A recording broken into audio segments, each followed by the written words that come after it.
Hello everybody, it's Rick, Ruby, and Charlotte. Welcome to this week's episode of the Street Smart Millionaire. So today you're stuck with just me and I got a lot on my mind. Today we're going to talk about your stock portfolio, your 401k, we're going to talk about your income, we're going to talk about your health. First thing I want to tell you, in the last 3 months, I've completely redid my personal trust, my Dynasty trust, which means a trust that, like a revocable trust, once you die, it disperses all the money. So whatever's in it is done. A Dynasty trust is a living organism that lives on forever because I want to give my kids an income forever, not assets.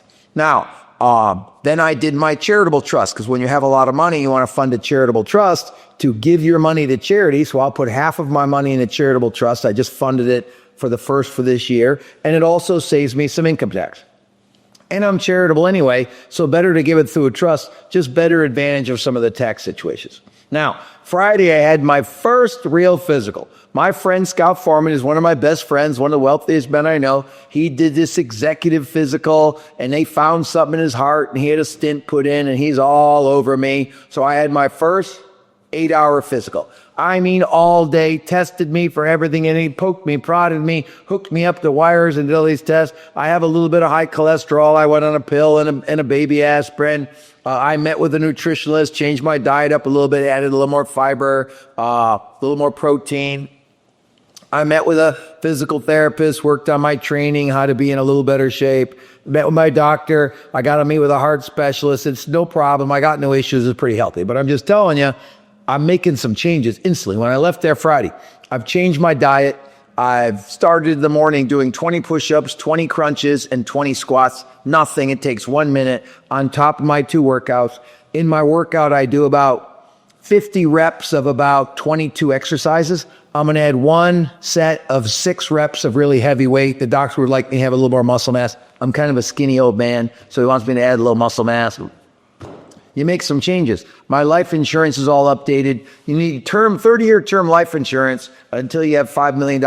Then you need no term life insurance. Then when you're at 7 to 10, you need term life insurance to pay the estate tax. So I had insurance to protect my family. Then I had a lot of money and I was self-insured. Now I have a ton of insurance to cover my estate tax. Now remember, you pay 45% tax on everything over $5 million when the last trailing family member dies. So if it's you and your spouse, when you die, the money goes to your spouse. When your spouse dies, the estate pays inheritance tax. This is why people lose family businesses, they lose family farms, because they can't pay the inheritance tax. If you watched Yellowstone, when John Dutton died, that was the big concern, that they couldn't pay the estate tax. So these are things that you got to work on. So I want you to update your trust. So if you have not updated your trust in 2 years, I want you to make an appointment with a lawyer. It should cost you about $1,200. Get a trust built. If you own a home, if you have kids, you got to have a trust. Who gets the kids on your die? What kind of machines you want to put on? Where your stuff goes? So you got to do a trust.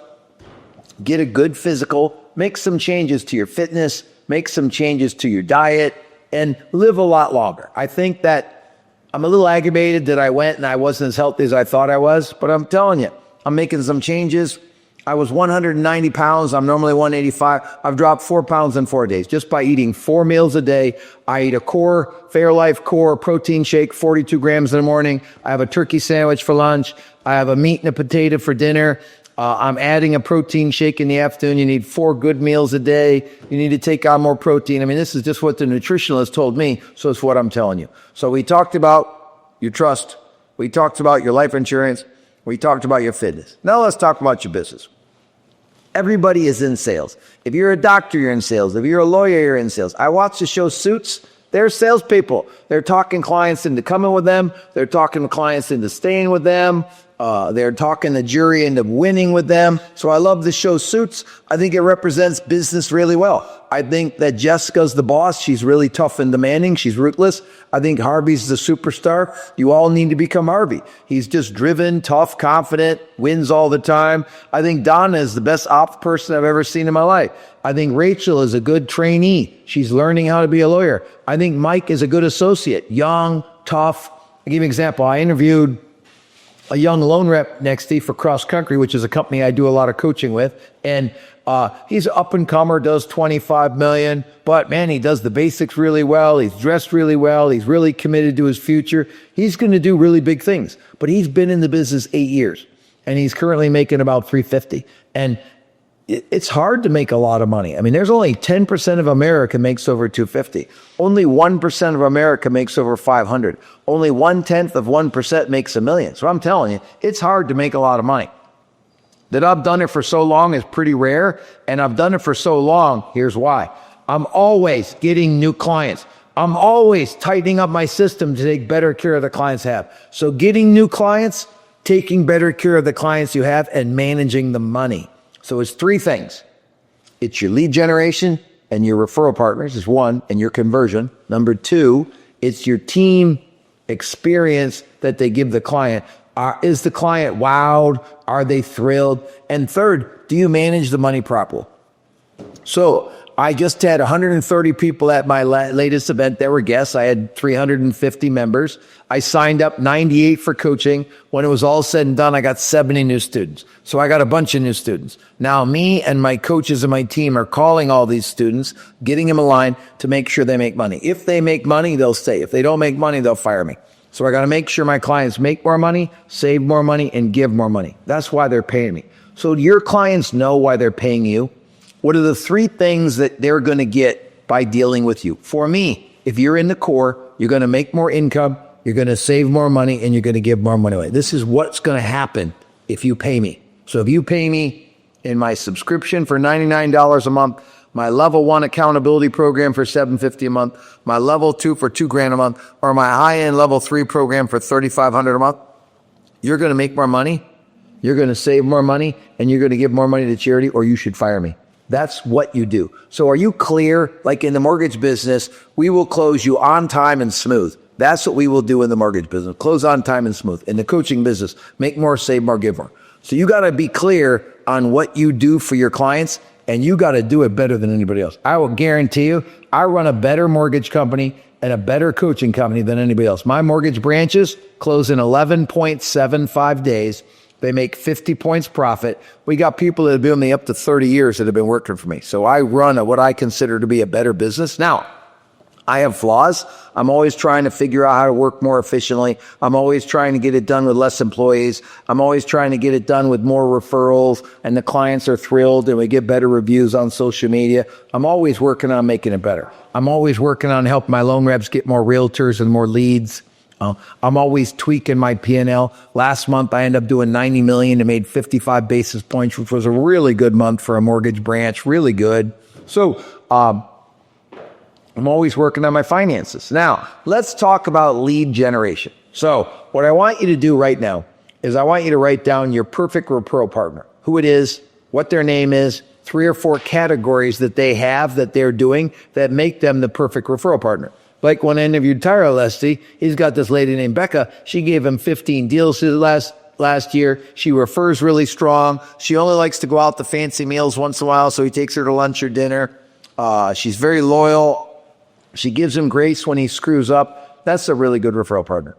I look at for me, my best referral partner is Ron at Cross Country. He sends me at least 15 to 30 clients for every one of my events. He always tells people they should go in coaching with me. He trusts me. He respects me. He reveres me.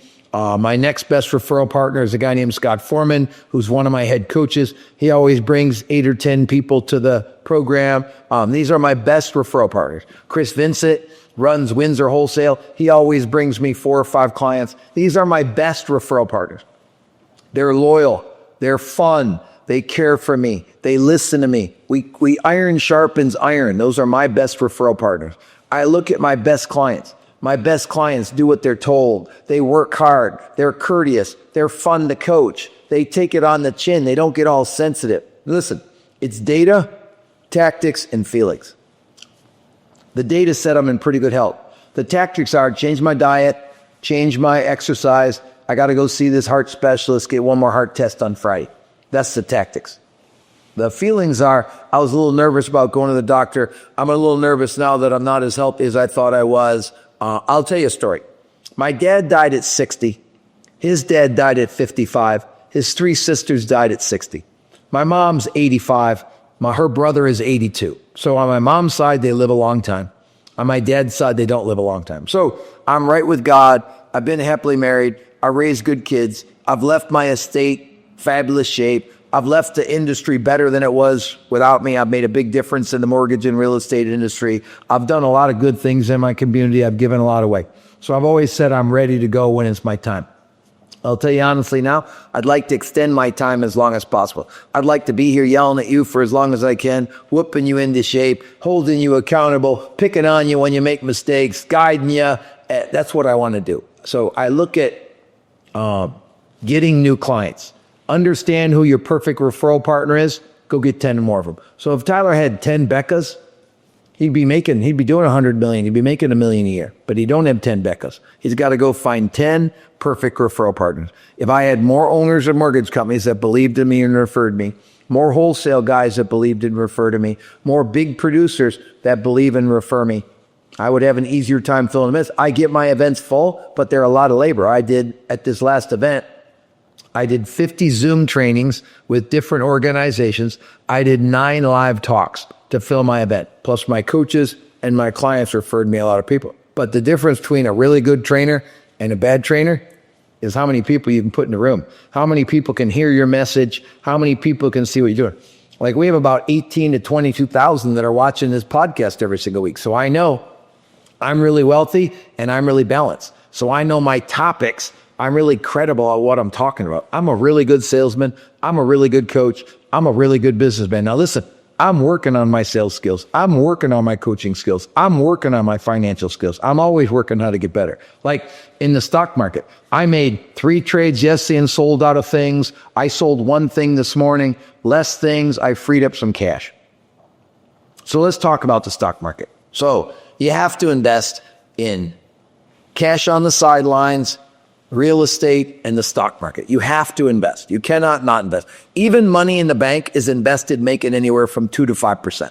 So money in the 401k, that's invested in the stock market and directly buying stocks in the stock market. So here's the Rick Ruby financial plan.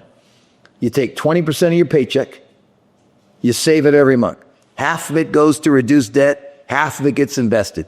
It either goes to the bank, it goes to the 401k, or it goes to the stock market. Simple.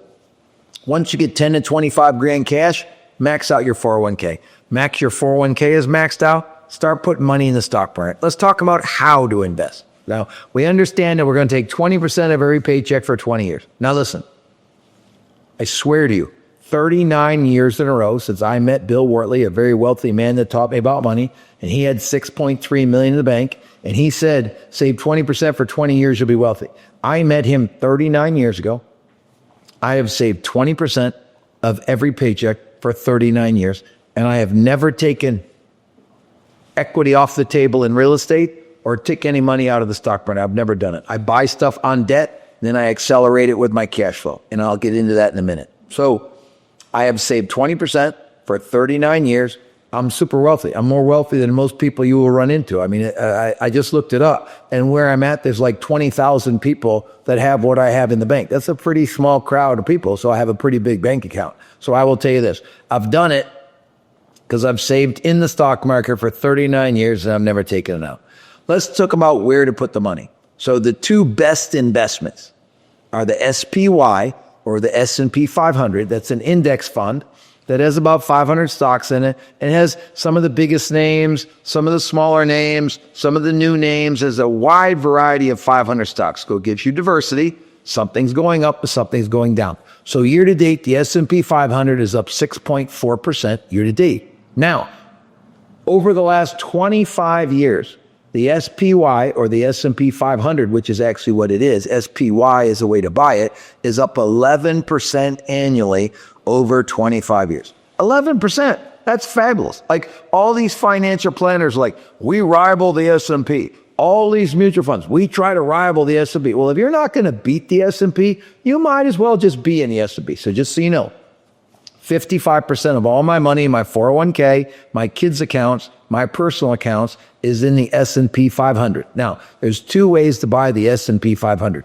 You can buy the SPY, is a fund that you can buy, or you can buy the Vanguard VOO. Vanguard is a brand, V as in Victor, 0000. So the Vanguard VOO buys the S&P 500. The SPY buys the S&P 500. And most brands, Magellan, Vista, American Funds, they all have an S&P fund. So put your 401k or however you invest, go in a form of the S&P. I would want about half of my money in that. I like technology. So I put 10% of my money in the Invesco QQQ, triple Qs. This is a fund that has 100 innovative technology stocks, little ones, weird ones, new ones, very aggressive. It normally goes up more than the S&P and it goes down more than the S&P. So I only have 10% in it. Then I like some individual stocks. So for me, I don't care what you buy. I'm only telling you what I buy. I'm telling you exactly what I do. I don't have a license, so I can't tell you what to buy, but I can legally tell you what I'm buying. So I buy 3 stocks that I love. I love Amazon, I love Meta, and I love Tesla. Those are my 3 favorite long-term stocks that I think are going up. Now, Amazon's only up 1.5% year to date. Meta's up 22%. Tesla's down 20% year to date. But I think long-term, they have the best impact on growth because they're all very heavily using AI. Now, my rock solid favorite stocks are Microsoft, Nvidia, and Costco. Those are my personal all-time favorites. I shop at Costco. I believe Microsoft just does everything. Software, hardware, AI. And I think Nvidia, for me, I think it's one of the greatest companies of all time. I've ridden it for 5 years. I've had it. And my position is gigantic. My position has gone up 10x since I bought it. It's the best stock I've ever hit in my whole entire life. I just bought it when it was a gaming stock, kept it, trusted it. Even 3 months ago when it was at 100, I bought more of it. Today it's at $170. I think it's just, until I see other companies like AMD and Intel and Broadcom make better chips than Nvidia, I'm going to have my money in Nvidia. Why have the rest when you can have the best? So I think Amazon, Meta, Nvidia, Microsoft, Costco, I think they're the best at what they do. I personally have been to Walmart. I find Costco better than Walmart. I find Microsoft better than any other sales company out there to do software. I like Amazon. I get a smiley box. My wife gets something 2 or 3 times a week. I don't know. I think that when I look at investing, buy the S&P and 4 or 5 companies.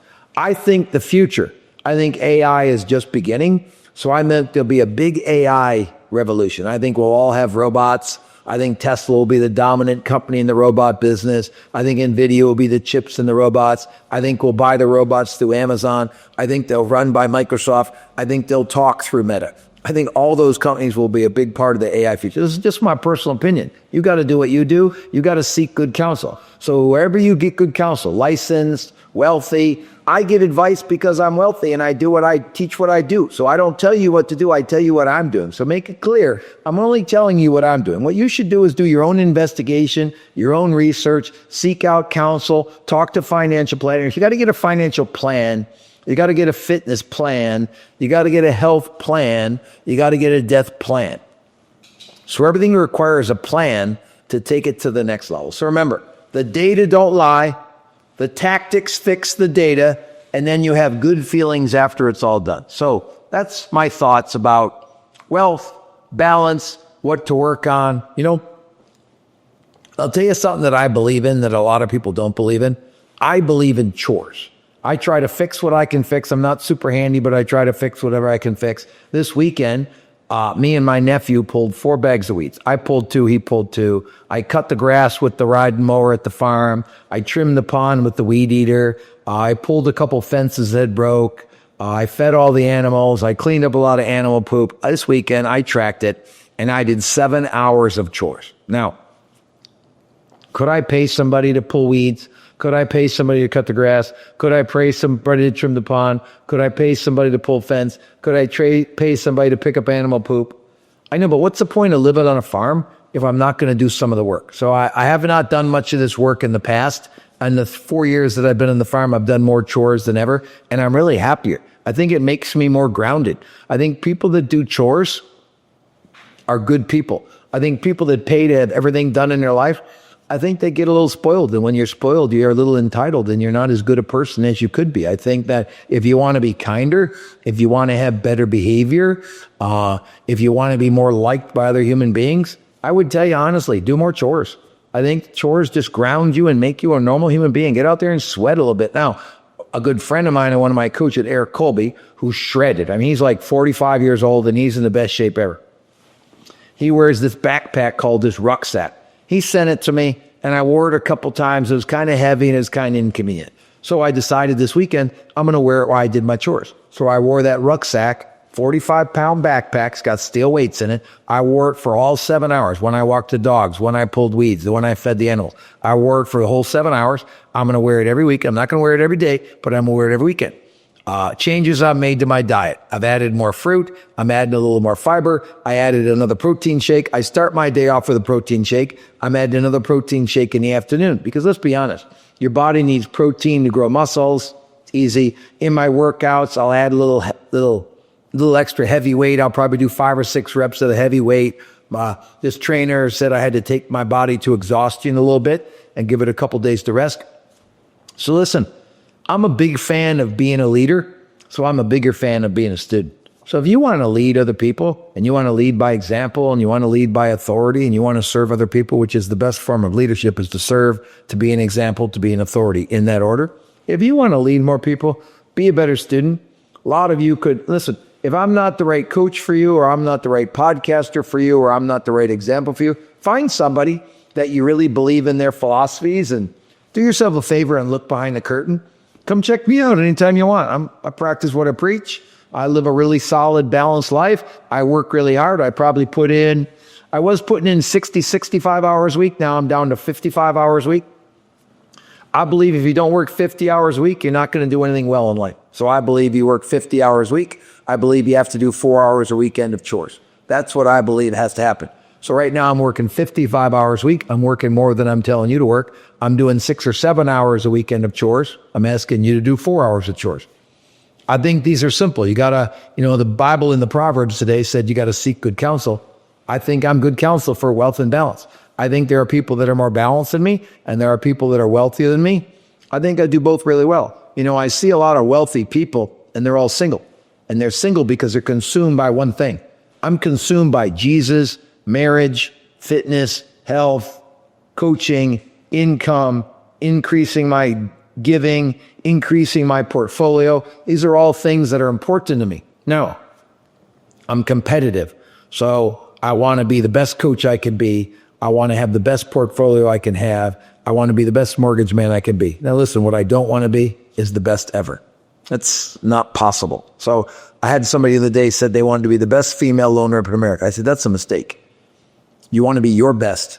Every year you want to be better. Every year I want to be a better Christian, a better husband, a better man, better in my community, better giver, better dad, better grandpa, more fit, more healthy, better earner, better saver, better investor. So I'm working on being better. I'm not working on being the best. Now, if someday people say I was a great coach or I was a great person or I was whatever they say I was really good at, that'll come to the end. So I want to finish with this. The date you were born, the date you die, and the dash in between. The dash in between matters. Are you making a difference? Are you making an impact? Are you doing something to make other people's lives better? Whether you're giving your time or you're giving your money or you're giving your resources, are you making a difference? Now, here's a question for you. How do you measure the dash? Here's how you measure the dash. Who's at your funeral and what they say about you when you're gone. I've been to some funerals. There was some people there, 50 to 100 people there. They said some okay things.